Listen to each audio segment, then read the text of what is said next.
বন্ধুসকল আকৌ এটা নতুন ভিডিঅ'লৈ আপোনালোকক স্বাগতম জনাইছোঁ। আজি আমি ৰিভিউ কৰিব গৈ আছোঁ এপাচি RTR 160, যোনটো 2024 মডেল হয়, নিউলি লঞ্চ কৰা মডেলটোৰ বিষয়ে।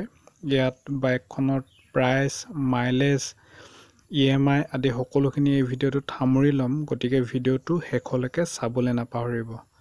আহক তেতিয়াহ'লে আজি আমাৰ ভিডিঅ'টো আৰম্ভ কৰোঁ।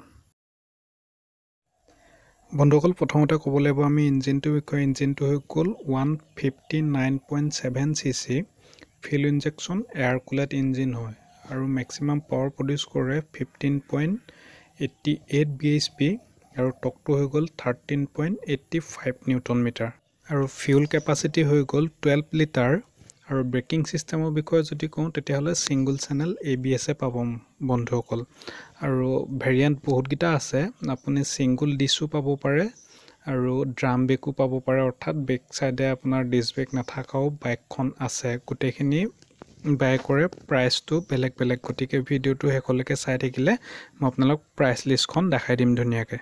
আৰু যদি আমি টায়াৰ চাইজটো চাওঁ তেতিয়াহ'লে ফ্ৰণ্টত দিছে 90/90 17 ইঞ্চি এলো হিলছ হয় আৰু বেক চকাটো হৈ গ'ল 120/80।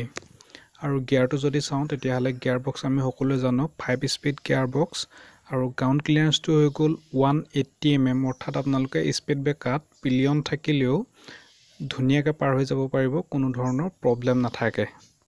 ৱেটটো হৈ গ'ল 138 kg আৰু হেডলাইট হৈ গ'ল LED আৰু মিটাৰটো বন্ধুসকল ডিজিটেল হয়। আৰু যদি আমি প্ৰাইচখিনি চাওঁ তেতিয়াহ'লে প্ৰাইচখিনি পৰিব ডাবল ডিছৰখনত 1.46।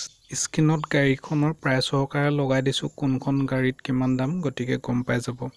আৰু যদি অকল ছিংগল ডিছ লয় তেতিয়াহ'লে ছিংগল ডিছৰ হৈ গ'ল 1.43 লাখ আৰু চবতকৈ টপ মডেল বুলি ক'ব লাগিব সেইখন ৰেচিং হয়। ৰেচিং এডিশ্যন যোনখন হয় সেইখন হৈ গ'ল 1.51 লাখ অন ৰোড প্ৰাইচটো হয়। গতিকে সিমানে দাম গাড়ীকেইখনৰ।